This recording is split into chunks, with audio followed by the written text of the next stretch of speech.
kita bisa daftar di sini. Nanti Google menyiapkan web khusus untuk aplikasinya. Nanti modelnya akan seperti ini dengan port yang berbeda.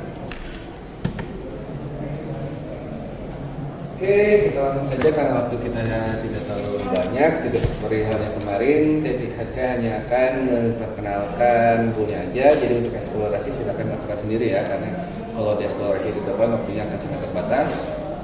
Dan berhubung kita lagi puasa juga, lagi bulan puasa, makanya waktu kita cuma 2 jam ya. Nah, biasanya akan sangat kurang. Baru nyoba beberapa tuh udah waktunya udah beres lagi, nggak terasa. Oke. Nah, tool yang pertama adalah kita Whois di sini. Whois merupakan tool yang paling dasar dan hampir semua OS itu secara built-in-nya, artinya udah dari awal ya, built-in dari instalasi itu udah ada. Nah, Whois ini merupakan tool yang digunakan untuk melihat identitas dari suatu website. Oke, dia ada versi UI-nya, ada versi webnya, juga ada versi ini. Oke, sini kalau yang versi webnya, versi web ataupun versi GUI, atau pakai versi GUI kita cukup masukkan Whois, misalnya korban apache.id. Nah, ini ada yang pendek. Whois.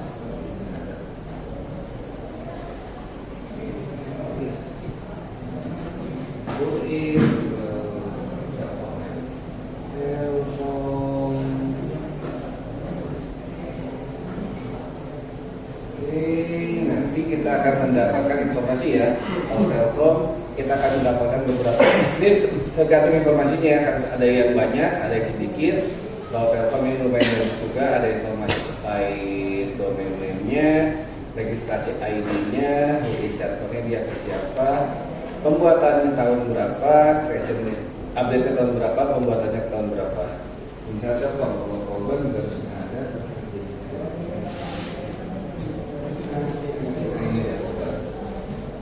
Korban juga ada domain ID-nya yang melalui Pandi.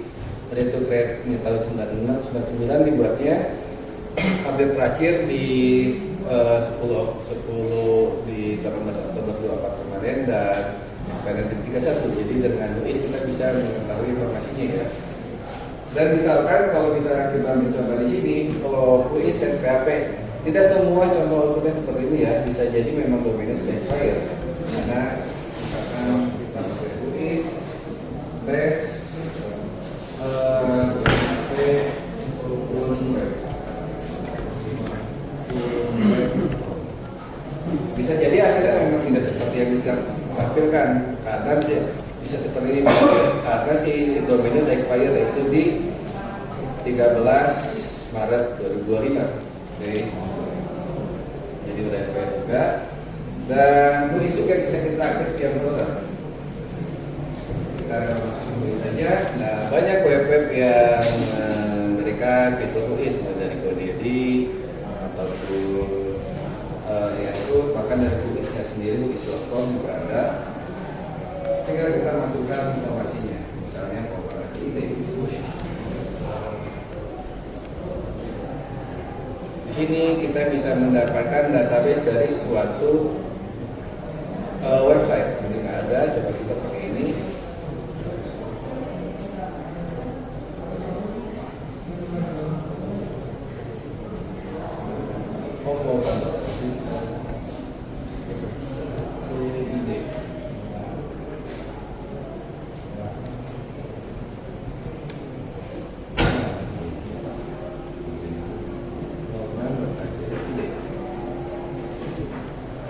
Oke, jadi toolnya bisa via command line ya, ataupun menggunakan ACID-nya nggak dapat kalau pakai ini, atau via browser. Oke, jadi di sini kita bisa lihat analisa hasilnya, ada registrasinya siapa, creation date-nya dibuat tahun berapa, name servernya apa, dan name server itu adalah lokasi server DNS yang akan kita gunakan. Jadi setiap ketika kita bicara DNS, fungsi dari DNS itu kan pada dasarnya mengubah IP jadi domain ya, maupun sebaliknya, domain jadi IP.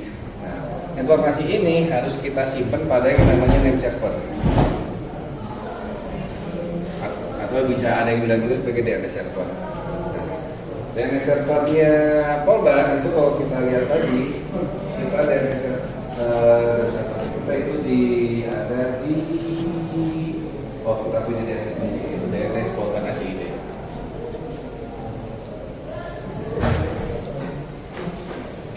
Dan ini beberapa variasi penggunaan UIS bisa dicoba. Kita bisa ngecek berdasarkan server spesifik, misalnya kita mau pakai VeriSign ataupun IANA untuk server spesifiknya. Kita juga bisa menuliskan dalam bentuk file, jadi masukkan ke dalam file ini, kita ekspor ya pakai tanda bintang, pakai tanda panah ini. Ini tanda panah itu merupakan comment dari shellnya Linux. Dan itu kita bisa, selain domain, kita juga bisa sebaliknya mengecek alamat IP. Yang jelas kalau 192.168.111 pasti dapatnya adalah akan dapat domain, karena dia adalah privat, beda seperti 45 bisa jadi dapat. Nah, sama halnya seperti IP juga, dan di domain kita bisa pakai server spesifik ke suatu public DNS. Jadi secara kegunaannya di situ untuk mencari informasi domain ya, registrasi domain. Dan sekarang setiap tool ada tugas-tugasnya, silakan dikerjakan. Dan karena kalian levelnya D4, maka pertanyaannya bukan iya dan tidak, tapi harus ada pertanyaan analisa.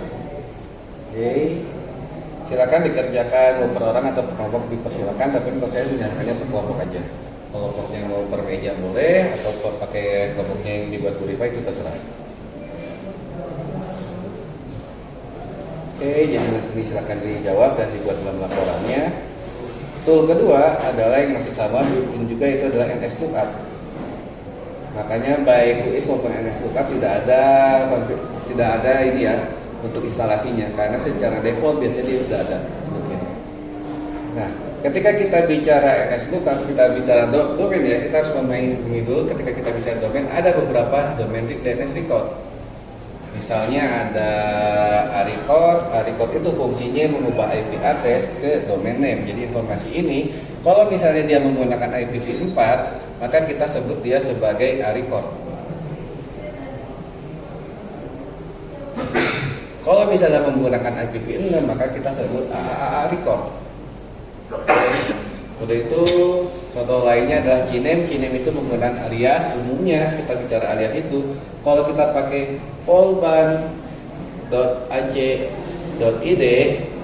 bisa juga kita menggunakan pakai www polban.ac.id ini, atau enggak kita bisa pakai nama domain lain, misalnya apa.com. Ini ketika kita ubah seperti ini atau dari menambahkan www, ini kita gunakan adalah CNAME untuk memberi alias, tapi khusus untuk domain utama aja.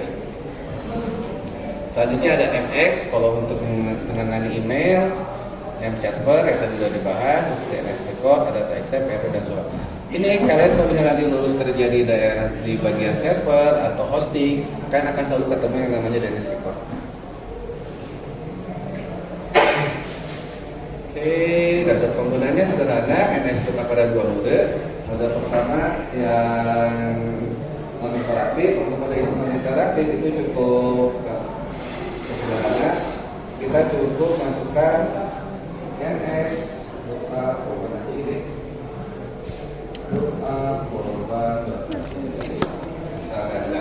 ini yang non interaktif. Ketika kita masukin NSLOOKUP langsung nama target domainnya, maka kita akan mendapatkan informasi nama Polban itu ACID, IP pabriknya ada di 132.109.131.16. Otomatis kalau kita mengakses IP pabrik ini, misalnya akses IP pabrik dari browser, kita akan diarahin ke website Polban.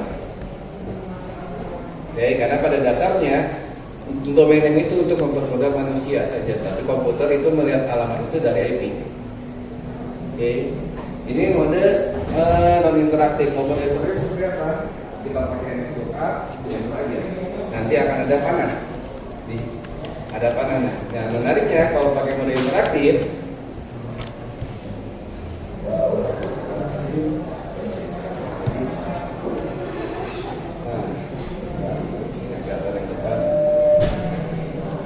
Oke, pakai ada panah gini ya. Benarkah kalau pakai panah kita bisa bermain dengan misalnya kita ingin melihat A-nya aja, tidak tipe A.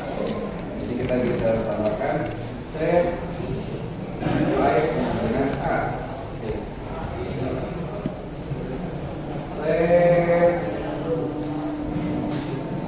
Set baik A. A-nya harus gede ya. Itu kita forward gede. Kalau bisa. Nah menarik kan kalau pakai interaktif dia akan selalu kondisi meminta. Kayak ini yang pakai mode interaktif.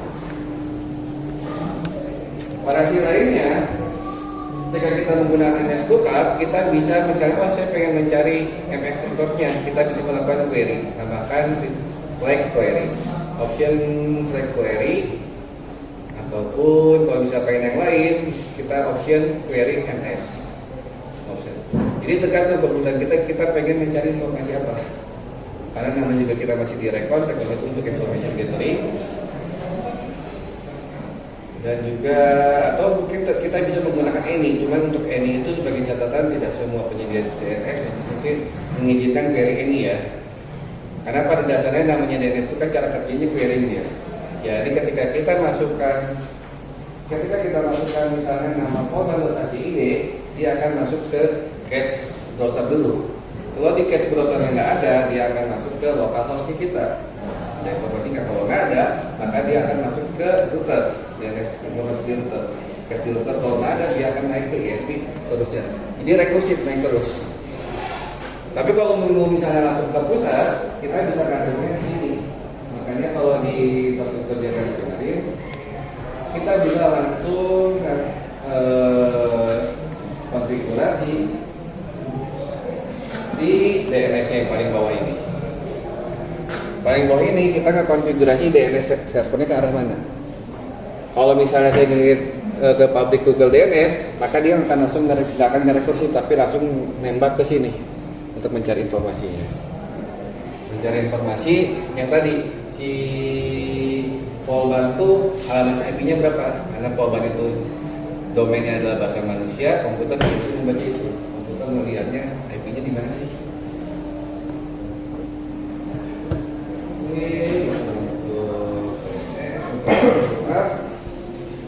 Juga kalian NS lookup juga variasinya kalian bisa menggabungkan dengan DNS servernya ya. Kita bisa menggunakan Google Public DNS itu 888 atau Open DNS di 2067 atau bisa menggunakan ini Cloudflare Open DNS di 1111. Jadi biar langsung mengarah query-nya, dia akan nge-NS lookup tes PHP ke DNS server tersebut tanpa harus melakukan rekursif berkali-kali.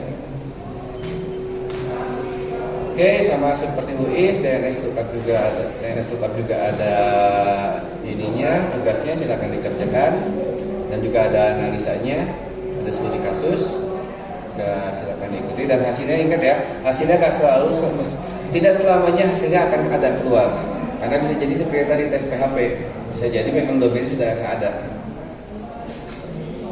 Oke. Karena kita harus menyadari ketika kita bicara internet, kita bicara security, segala hal sistem itu adalah dinamis. Oke, mungkin hari ini kita bisa akses, besok nggak tahu. Oke, tool ketiga adalah DIG. Nah, DIG juga Digital Domain Information Dropper, dia serupa kayak NS tool dan dia tidak ada secara built-in, artinya harus diinstal dulu, merupakan instalasi dari DNS util, paket dari DNS. Nah, untuk penggunaannya sederhana, kita tinggal bukan misalnya di polban.id. Hasilnya yang menarik ketika kita pakai DIG, itu informasinya lebih detail daripada NS. Informasinya lebih detail karena seperti kita bandingkan dengan NS itu hanya mendapatkan IP saja. Ketika kita mendapatkan informasi baik dari A-record-nya ataupun NS-nya. Ada A-record, ada NS-nya, semua. Berarti Polban hanya punya A-record dan NS saja.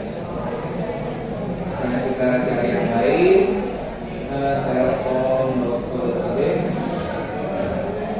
Telkom dia punya NS dan lain sebagainya. Rata-rata memang yang paling umum itu adalah A-record ya, karena dari NDV pakai domain, juga NS itu harus ada untuk propagasinya. Dari sini juga kita bisa melakukan variasi. Kalau misalnya kita pengen fokus ke A record aja, kita tambahin belakangnya A. Kalau yang ingin kita fokus di A aja, kita bisa tambahkan A. Atau bisa pakai CNM karena name record, kita bisa tambahkan CNM. Jadi variasinya bisa kita tambahkan opsi di belakang kalau misalnya ingin kita fokus ke record tertentu. Ini untuk jadi silakan dicoba juga. Silakan di eksplorasi juga ada tugasnya juga ini. Dan yang keempat yang lagi ramai juga adalah Shodan. Shodan termasuk tool yang baru ya, baru yang kurang lebih 10 tahun ke belakang. Kenapa baru? Karena dia 10 atau 15 tahun ke belakang. Kenapa baru? Karena dia mulai terkenal ketika kita bicara adanya IoT.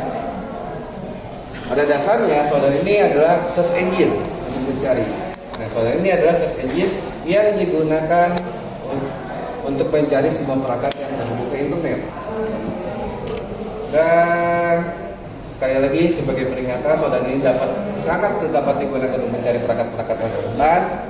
Namun tetap kita secara etikal ya harus dari belakangan. Jadi dengan sistem itu dianggap ilegal ya. Sebenarnya saya sudah memberitahu itu gimana kalian untuk dicoba saja. Nah untuk Shodan sendiri, hal yang pertama dilakukan kalian bisa adalah aksesnya via browser.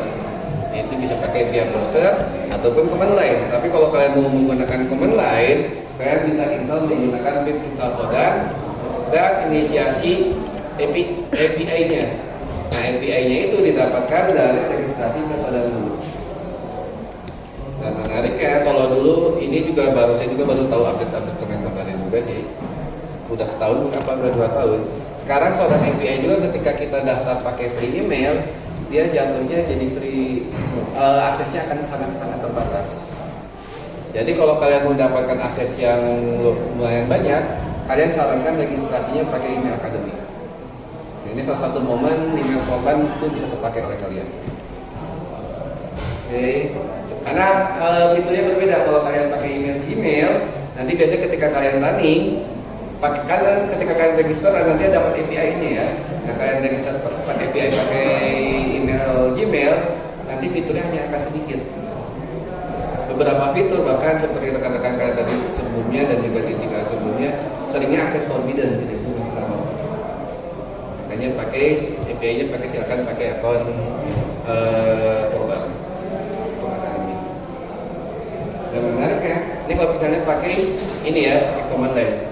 Nah, Shodan sendiri kita bisa menggunakan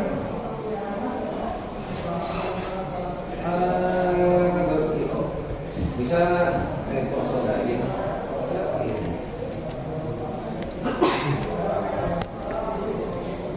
Jadi Shodan itu bisa diakses via browser. Inilah tampilannya cukup sederhana. Search engine for Internet of Everything. Tapi powerfulnya di bagian sini. Jadi karena secara tujuannya Shodan itu mencari seluruh perangkat di dunia ini ya yang terhubung ke internet. Misalnya kita pengen nyari apa? Kamera Invision. Saya tinggal masukkan aja Invision. Dan masalahnya kayak sensitif ya ini. Kayak sensitif, jadi tulisan Invisionnya bisa sangat berbeda arti. Nah, ini contoh kamera vision, kita bisa menemukan di dunia ini ada 2.772.943 kamera vision di dunia yang terhubung. Dan menariknya di sini juga kita punya informasi IP public. Oke, ada di 102. Artinya kalau kita bicara IP public itu bisa diakses dari mana aja. Bisa kita buka dulu contoh satu.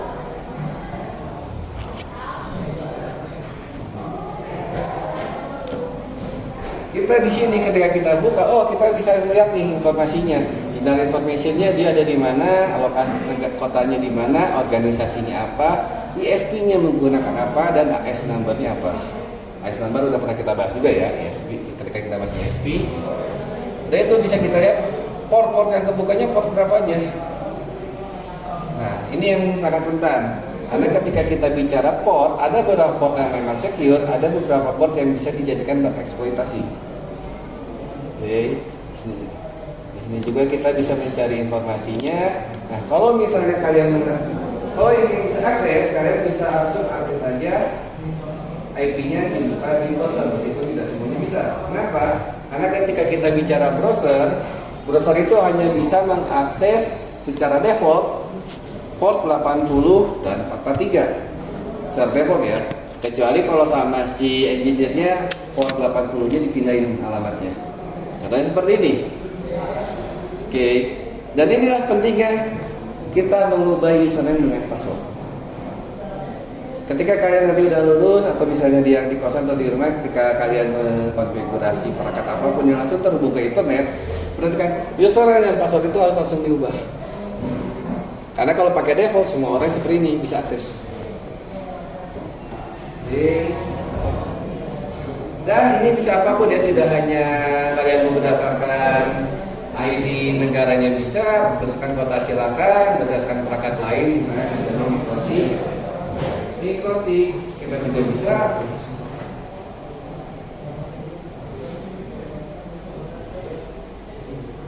Ini tadi yang kelas sebelumnya malah pada asik main di sodan soalnya. Yang tadi siap. Oke, nah mikrotik dia di 3 juta. Semuanya sama. Kita punya informasi router, informasi IP publiknya.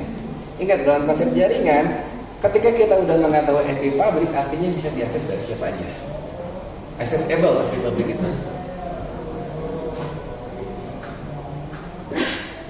Oke, jadi silakan follow saja. Selamat dan sukses siapa yang mau. Oke, nah kalau ini variasinya kalau di web ya tinggal diekspor ya, tapi kalau di command line juga sama, penggunaannya persis. Hanya di sini kita menggunakan command line, kalian bisa search by hostname-nya apa. Nanti ada dapat informasi IP-nya, portnya atau transportnya menggunakan apa. Atau kita juga bisa mengakses berdasarkan layanannya. Misalnya kita ingin akses Apache 2.4. Nah, di sini kita bisa menguji ya. Misalkan Apache itu kan terbaru 2.4 ya. Kita penasaran masih ada gak sih di misalnya apalagi di Indonesia yang masih pakai Apache versi lama, Apache versi 1. Kita bisa coba explore di sodan tersebut. Karena biasa namanya teknologi, ketika kita menggunakan teknologi lama, maka celah rentan hole-nya itu, vulnerability itu akan sangat terlihat. Oke. Apa ini menggunakan SSH? Mungkin kita bisa dieksploitasi menggunakan CFA. CFA itu kayak rekor terkait vulnerability. Kita bisa bermain tadi di Monotik udah, coba bermain kalau misalnya kita ingin mencari port tertentu ya tinggal tambahkan informasi portnya apa ataupun country-nya apa. Dan selain itu kita juga bisa mencari database, ini yang paling penting dan berbahaya juga kalau database. Karena sebenarnya ketika kita bicara website, namanya database itu tidak boleh terekspos dari publik, ya kan? Nah, kalau misalnya ada database yang terekspos dari publik itu akan sangat bahaya. Nah, kayak namanya web kan ada front end, ada back end ya. Di mana-mana yang harus ditampilkan itu adalah front end, back end itu ada di belakang. Dan termasuk database juga adalah bagiannya back end. Tidak boleh bisa diakses sama publik. Karena kalau pabrik atau bahkan arsitektur bisa mengakses database, berarti dia sudah bisa mengakses keseluruhannya. Meskipun dia tidak menjamin apakah dia bisa membaca atau tidak ya, karena untuk keamanan sebaiknya database itu selalu kita enkripsi. Mencari kamera yang terbuka, bisa menggunakan port 554. Oke, ini contohnya kita juga bisa mengquery berdasarkan IP juga. Oke, ini adalah kegunaan Sodan, banyak sekali Sodan itu karena yang fungsinya sama kayak Google, dia search engine. Dan juga seperti sebelumnya silakan kerjakan tugasnya. Ini ada tugas, saya juga kasih tugas-tugasnya. Gunakan Sodan dan sama seperti tadi ya. Karena yang dikejar, perhatikan ya di setiap tugas ini, yang dikejar bukan benar dan salah. Kan yang dikejar bukan ada atau nggak ada, tapi yang dikejar adalah analisanya. Oke, karena tadi saya bilang ketika kita bicara teknologi saat ini, waktu yang namanya teknologi itu dinamis. Bisa saja kita sekarang ketemu, besok kita hilang. Sangat mungkin seperti itu. Jadi goalnya bukan ada atau enggak, benar atau salah, tapi analisanya. Jadi silakan dikerjakan dalam kelompok atau dia dalam kelompok aja sebaiknya. Juga studi kasusnya. Selanjutnya adalah harvester. Harvester ini saya sejujurnya belum pernah pakai, cuman karena harvester ini dia repo lama, hanya ada di Kali. Ketika saya cek di Ubuntu maupun Debian, dia di apt-nya udah nggak ada, entah kenapa. Jadi kalau yang pakai Kali masih bisa pakai harvester ya. Nah, jadi saya tidak terlalu bisa berkata banyak terkait harvester, tapi pada dasarnya kalau yang saya tahu harvester ini dia modelnya seperti Dig ataupun NSLOOKUP. Hanya menariknya dia bisa dikombinasikan sama Google, Bing ataupun search engine lainnya. Tapi kalian silakan bisa dieksplor juga untuk harvester, harus diinstal dulu. Dan harvesternya ini kalau nggak salah harusnya hanya H gede deh, kata kecil. Karena kalau pakai H kecil hasilnya berbeda. Nah ini ya ada dulu harvester itu sudah tidak berlaku harvester. Harvester itu udah deprecated ya, ini udah nggak ada. Makanya harusnya pakai hanya H gede. Kalau pakai H gede masih bisa. Oke, hanya perbedaan H kecil H gede aja berubah ya. Oke, jadi ini koreksinya bukan H kecil ya, karena H kecil udah nggak ada, udah deprecated di OPT manapun sudah tidak ada. Jadi kalian bisa pakai H besar. Ini juga pakai H besar. Cukup pakai ya, cukup sederhana. Misal harvester ini Polban ACID, kita mencari domainnya Polban ACID, itu kita cari misalnya browsernya pakai google.com.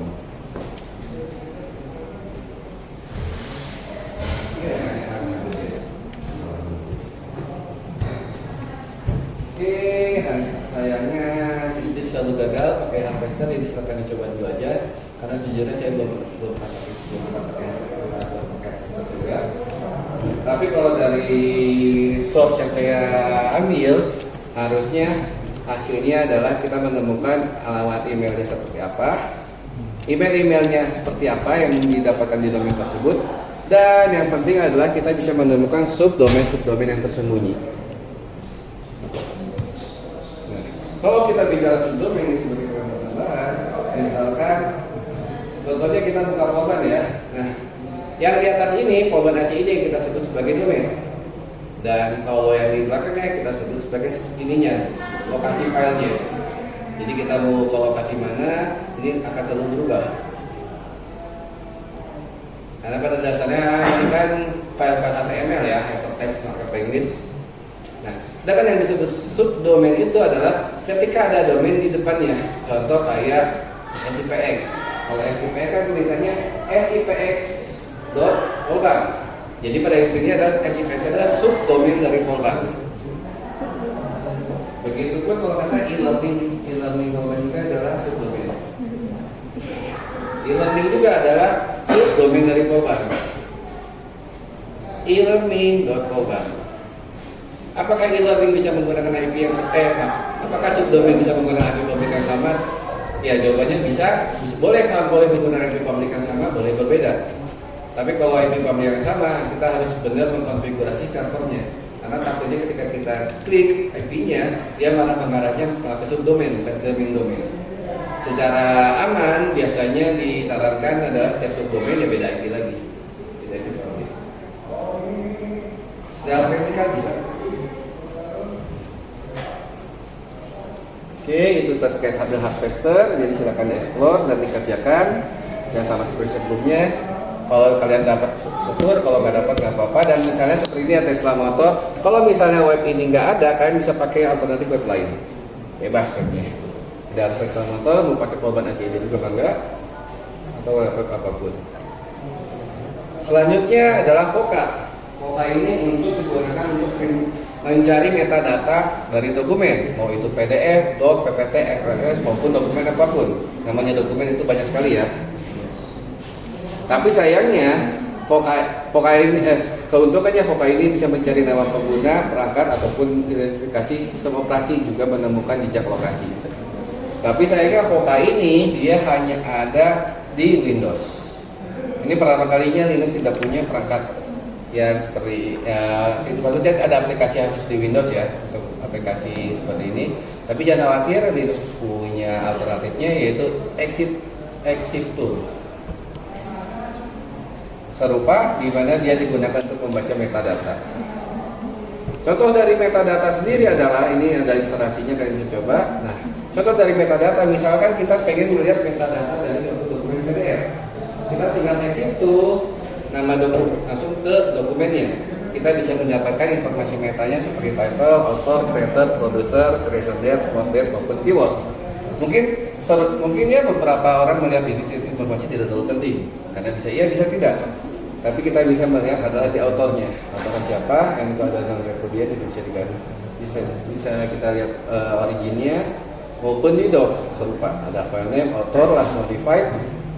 Pembuatannya juga biasanya yang digunakan itu adalah kita ingin mencari tahu create date-nya itu kapan, create date-nya dan modify-nya. Karena namanya file ketika udah dibuat mau di update gimana pun juga create date itu nggak akan pernah bisa diganti. Tapi biasanya yang lebih berbahaya dan di metadata itu adalah ketika kita baca file JPEG dan PNG atau foto. Kenapa? Ada informasi latitude dan longitude. Yang artinya dari foto itu kita bisa melihat dia lokasi presisi foto itu di mana. Oke. Terutama cewek-cewek yang suka selfie, hati-hati karena lokasi kalian bisa tahu dari sekedar foto. Dari metadata aja bisa tahu. Coba, mungkin teknologi sekarang ada beberapa, apalagi foto bisa diambil dengan gampang ya, bisa dari medsos, dari Google dan sebagainya. Cuman mungkin ada beberapa teknologi yang saya nggak tahu, mungkin ada beberapa di medsosnya atau mungkin di kamera di iPhone-nya atau di HP-nya yang memang yang hidden si GPS latitude longitude-nya. Ada juga yang enggak. Biasanya kamera benar-benar ada kamera itu dia nggak ada lokasi